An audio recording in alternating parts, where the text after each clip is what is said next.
Community Forum is sponsored by the Easton Grange 196 and a friend of Yardley Wood Rink and the Easton Lions Club.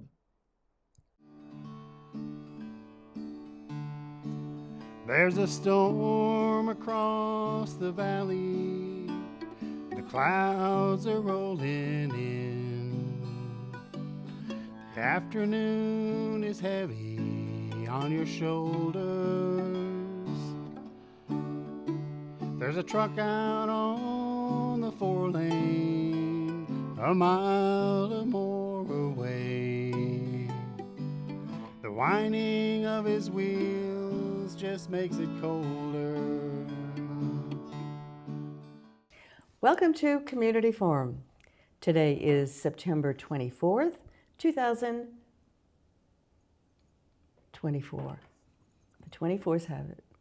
I'm Priscilla Almquist-Olsen, your host, and today I am welcoming the Director of Education at NRT, that's the Natural Resources Trust, Nathan Duclos-Rickard, and Patty Summers, a regular here at ECAT, who's on the board of NRT. Welcome, Nathan. Welcome, Patty. Thank you for having us. Thank you. And tell us a little bit about what you do as Director of Education, Nathan. Yeah, so as the Director of Education, I am the point of contact for school groups, community outreach groups that would like to either have us come visit them in a classroom or at their community space, or come on a field trip to the NRT to see sheep pasture. I also help with making sure that our curriculum is aligned to state standards, so that we can make sure that we are giving the best experiences and the fullest amount of education we can to our participants. Great. And so what is your background that prepares you for this position? Ooh, it's been varied. I've started a little over 12, 13 years ago in informal environmental education at Roger Williams Park Zoo. Was teaching summer camps from there and really honed in my love for teaching and nature and being outdoors. Mm-hmm. Went through a few different positions, jumped back in school myself, completed a degree in biology from UMass Dartmouth, and then continued on for a Master of Arts in Education. So I was teaching for the last 5 years at the high school level, teaching biology and environmental science courses. I see. And where were you teaching? I was at New Bedford High School. Ah, nice. Good. So what made you decide to jump ship and change jobs? I've always missed kind of the informal environmental side of education, mm-hmm. giving the experiences that are more outside of a classroom.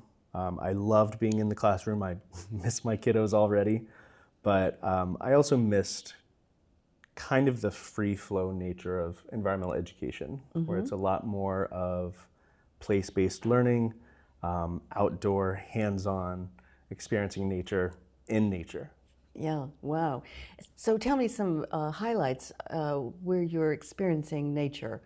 What have been some of those highlights for you? Ooh, for me personally, at sheep pasture, yep. My thing that I love the most is when I go outside and I see people and I hear stories of, I grew up around here, I came as a kid, my kids are now returning and they're bringing their kids. So it's those full circle moments that we get to have at sheep pasture. But I also really, really enjoy camping, hiking, getting up in the White Mountains when I can, mm-hmm. just really getting in the woods. So are you doing any teaching courses? Currently, I'm not doing any teaching courses myself. I will be helping with our naturalists when mm-hmm. we do our public school programming. So we will be having our Easton Public Schools will be starting their programming here at the mid-October. And we see each pre-K through 6th grader twice a year. So what is all that mm-hmm. about? So they come to us. We do field trips that are based on everything from animal coverings, adaptations, to what is the water quality of the Queeset Brook. So they come to us, we get a lot of hands-on learning, and then later half of the year, we go and we do additional programming in the classroom with them. Okay, wow. So you're everywhere. Yeah, we're busy. And Patty Summers, you're everywhere. I know that. Well, I volunteer in the community a lot. You do, I know. And It's a great community. Yes, and you are one of the best lions also, and also the Easton Grange, and you really participate. You're very active, and that must give you a lot of joy and satisfaction. It does, and I'm a great fan of the NRT. The NRT for me is just the place to go and be part of nature and enjoy, and to bring your family and the kids and the dogs on a leash. But it's a wonderful, wonderful area that we're so lucky to have in the town, and I'm glad that you're allowing us to be here to, again, present this to the community and say, gee, take a look. If you haven't been there, come on down, find us, and then you'll fall in love just as we all have fallen in love with the NRT. Yeah, I have a special connection. My mother was on the first board of directors. She was one of the founders of the NRT. That's decades ago. Anyway, it is a wonderful place, and so many families have come to enjoy it, and their children and their children. So it's been around quite a while. And so what is your job on the board? Well, I've been on the board for quite a while. I had been president at one time, and secretary and all of that. I prefer not to do that now. So I'll do what they need me to do. I'll volunteer in any way. I've done knee high. Nathan remembers that, where we had the little kids in camp. I volunteered doing that. That was really exciting too. And again, I'm a lugger. I'll blow bubbles at the fair, because we have this beautiful fair that's coming up, and with the kids, or do crafts with them, or whatever is needed, because it's great to be a volunteer in the community, and we certainly do need people to come and love the NRT, and then please come and help us provide this entertaining space and whatever for the future. So Penny, what are some of the volunteer opportunities for our viewers?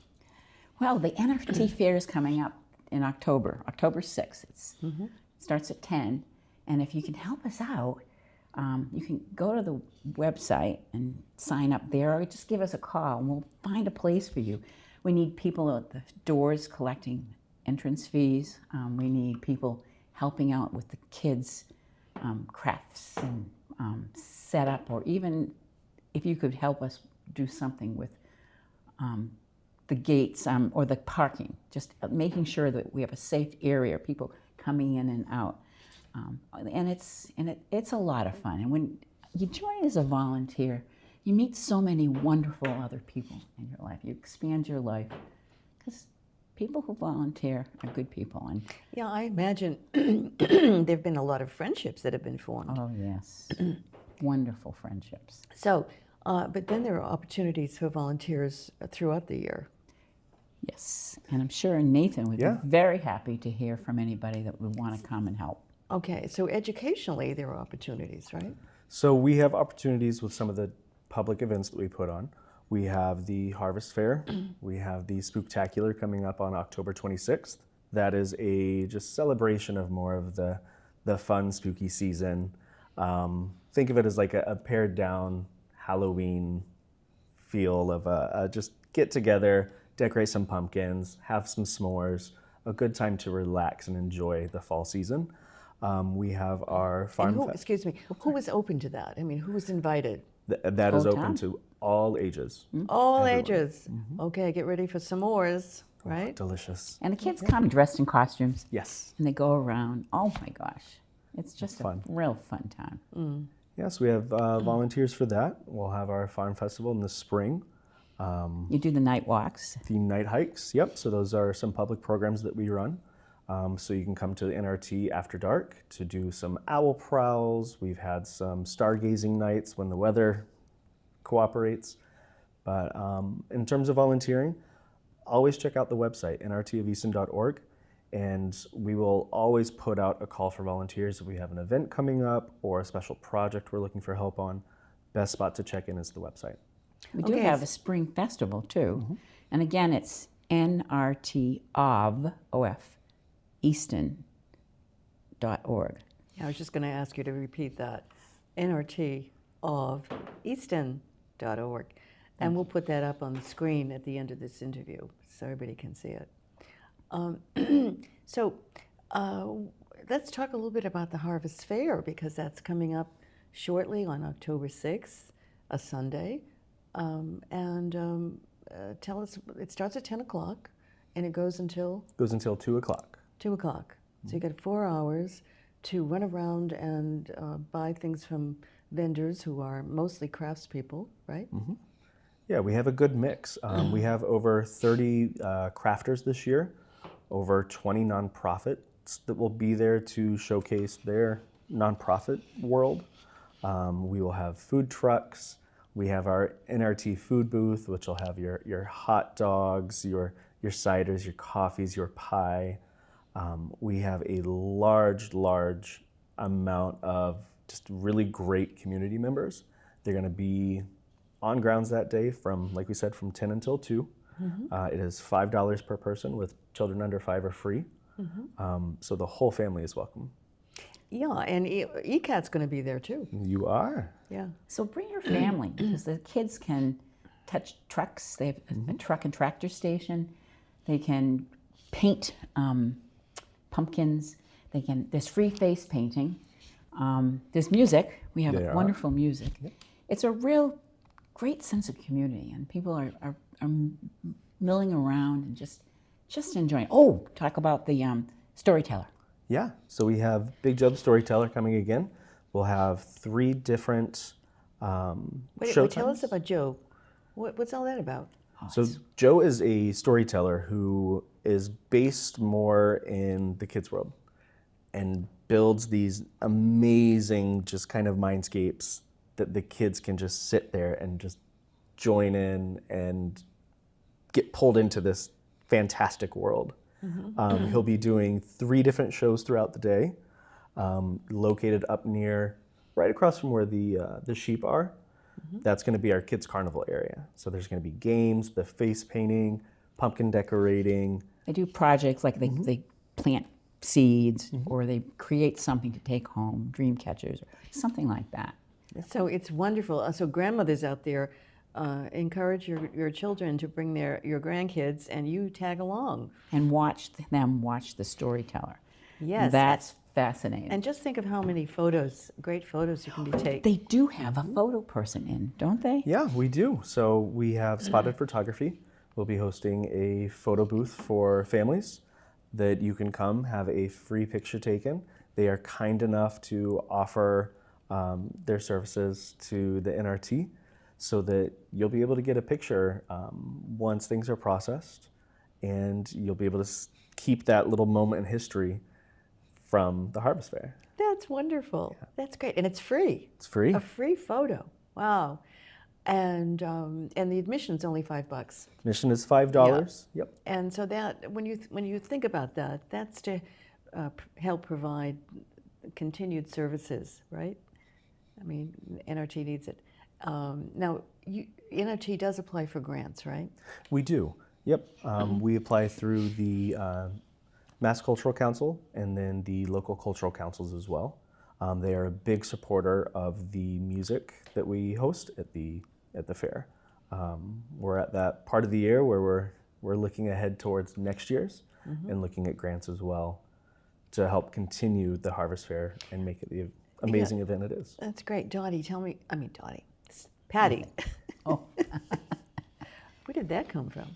Patty, are there grant opportunities that specifically target environmental places and farm places and outdoor space places? I think there are, Nathan. I know the Lions has given money to the NRT, and that's another avenue to pursue as well. But do you have a grant writer? Maybe we need to ask.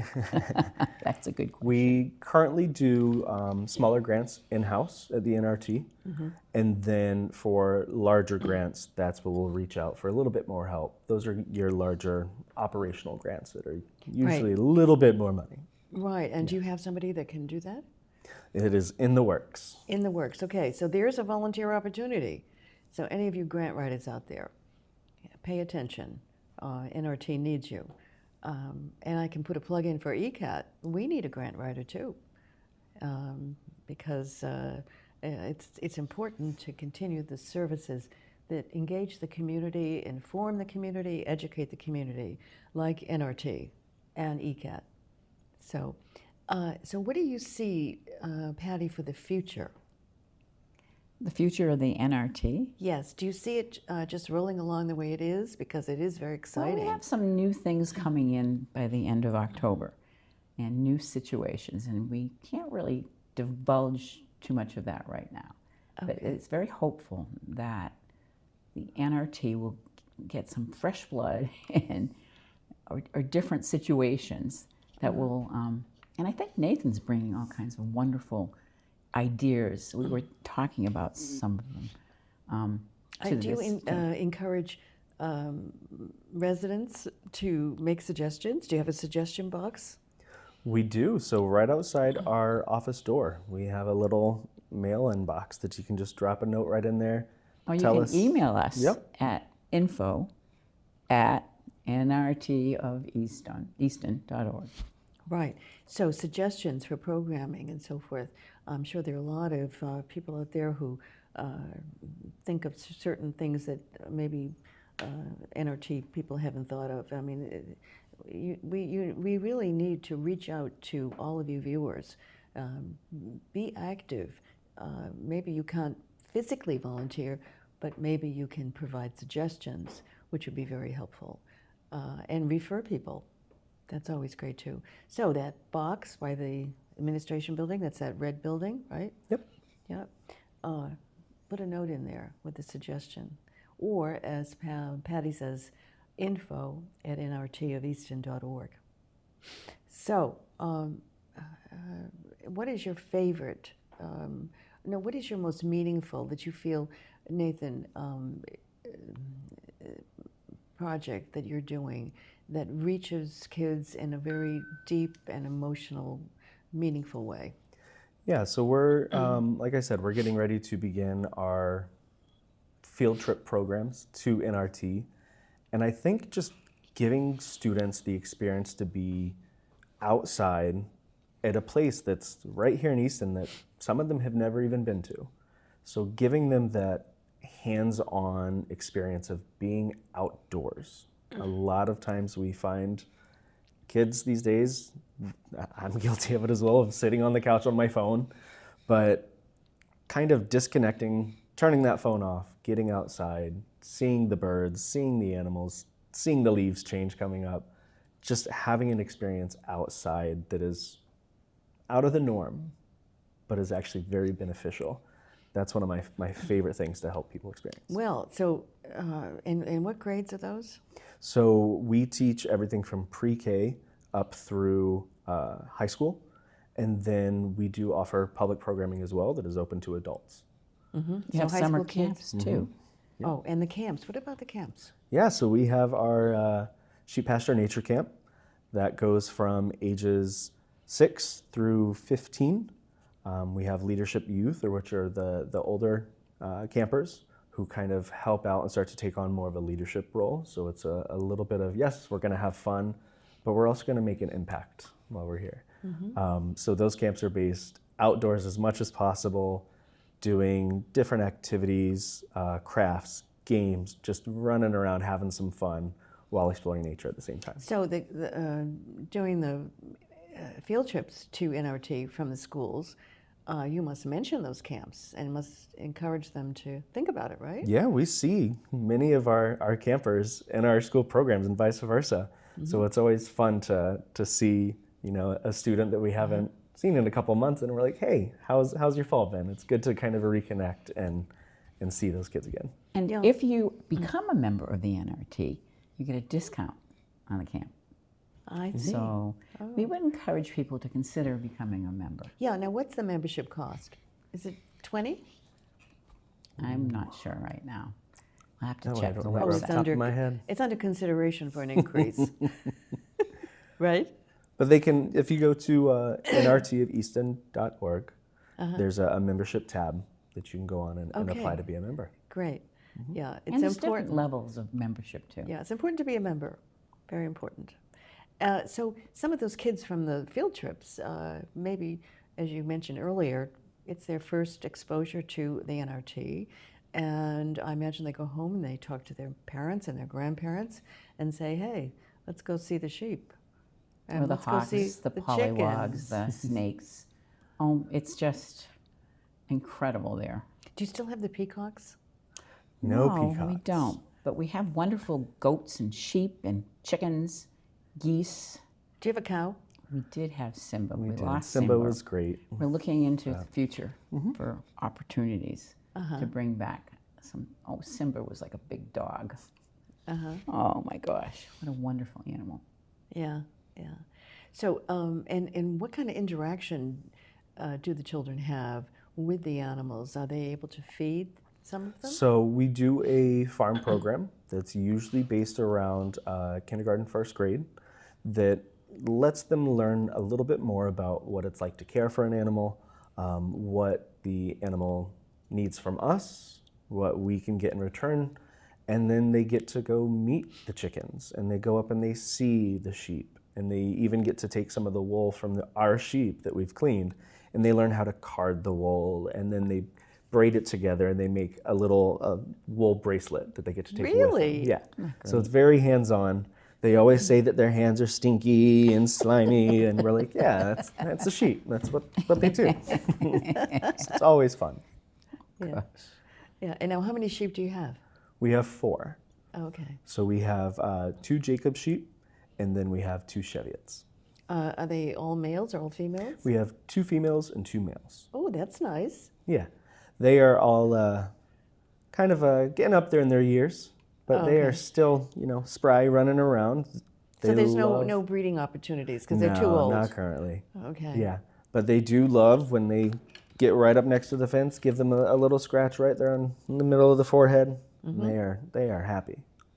Okay. And so you teach them all of these little tricks. You sure do. How to relate to animals. Yeah, it's one of those where we want people to feel connected to nature. And a lot of times when we live in a city or a suburb, we can feel a disconnect sometimes. But sheep pasture is a great place where they can come and feel part of nature and then take that home with them and start to see, oh, I see this robin in my yard, or I see this woodchuck eating my garden.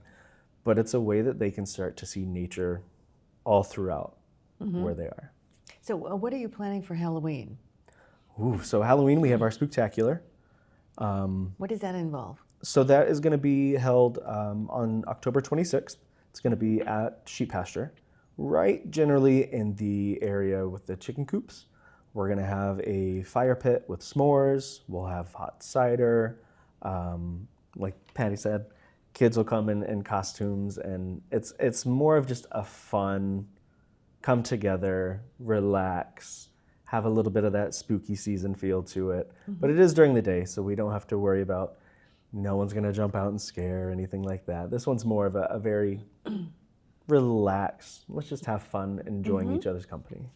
Okay. Now I know that NRT has had a problem with ticks in the past. So what have you been doing to eliminate that? So we've just been educating. Ticks are part of a natural food source. They're a large food source for opossums. Yes, it's unfortunate that we've seen an increase with them due to our warmer winters, where they're not getting that really, really cold snaps that lowers their numbers. So it's just the basics. Make sure you cover your skin while you're hiking, camping, anything that you're doing outdoors. Long sleeves if possible. Make sure that you're wearing your bug spray, and just do really accurate tick checks every time you come back inside. Check mainly, well, all over, but pay attention to areas like where your socks are, the behind your neck, behind your ears, things that you don't really think of. Is a nice spot for them to hide. So just do those tick checks. It's one of those things. You just have to be vigilant about it. We'll be all right. Okay, and that goes for the pets that you bring along. Correct. Yep. Yeah. And so NRT doesn't use any pesticides or anything. We do not. Yeah. So talk a little bit about that, why that's important, because I'm a big fan of non-pesticides, that we use natural ways to keep the bugs away, like marigolds in the flower beds and the vegetable gardens, right? Yeah. And heather. Now we just learned, was it, no, not heather, but lavender. Remember at our Grange when we toured the Stonehill Farm, Patty? The Grange was there this month, and there was all of this 100 feet of lavender, right, between the all the vegetable gardens, right? Amazing, and that keeps away deer. Deer don't like lavender, and a lot of bugs don't like it, and so there you go. It sounds like a good program. Maybe we can develop something at the NRT to aid the community. It's always best to try to do a natural deterrent, because when you spray those pesticides, those chemicals will eventually leach to other places that can impact other native wildlife. At NRT, we have a couple vernal pools.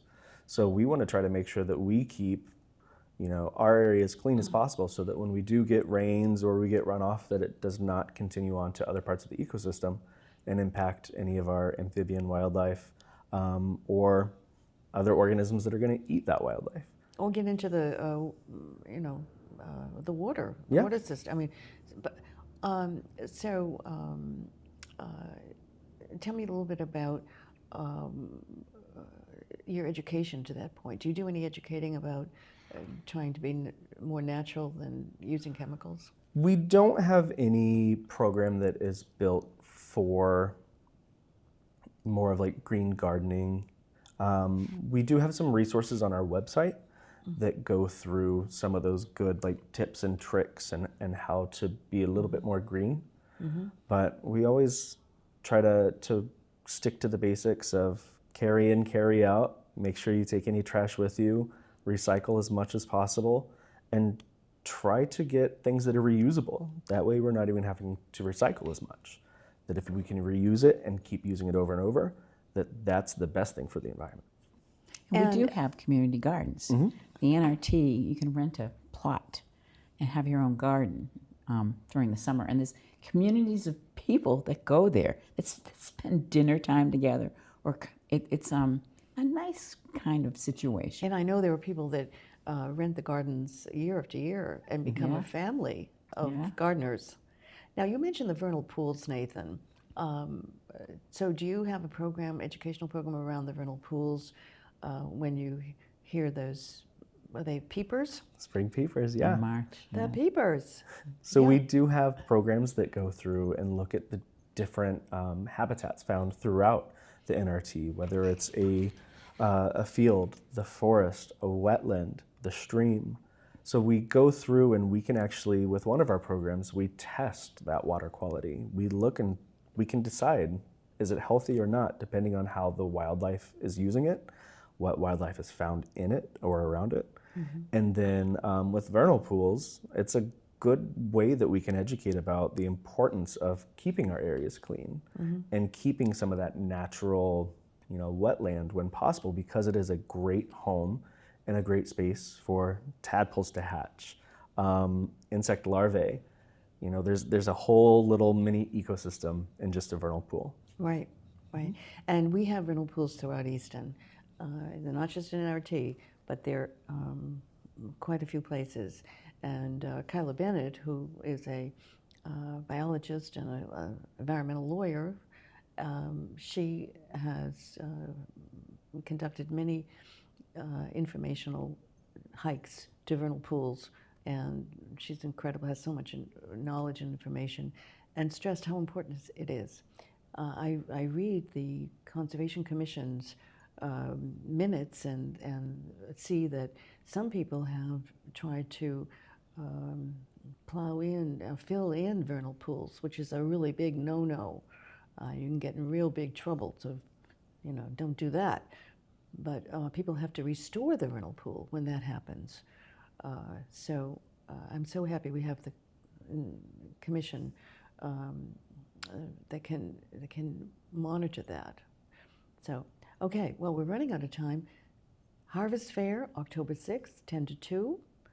And there are parking at the NRT, but also additional parking right by the community gardens, right? At Moreau Hall. Yeah, correct. In Moreau Hall. So we do have limited free parking if you go in through the community garden at the entrance on 138. We'll have parking there, and then for anyone that needs some mobility assistance, we will be able to offer a little golf cart ride up to the event itself from the parking area. Wonderful. Thank you so much. Nathan, Patty, thank you today for this wonderful half hour of information and encouragement. So viewers out there, think about volunteering. Go online at nrtofeaston.org. If you want to send a message, it's info@nrtofeaston.org. This is Priscilla Almquist-Olsen wishing you well until next time. Thank you, Patty. Thank you, Nathan. Thank you.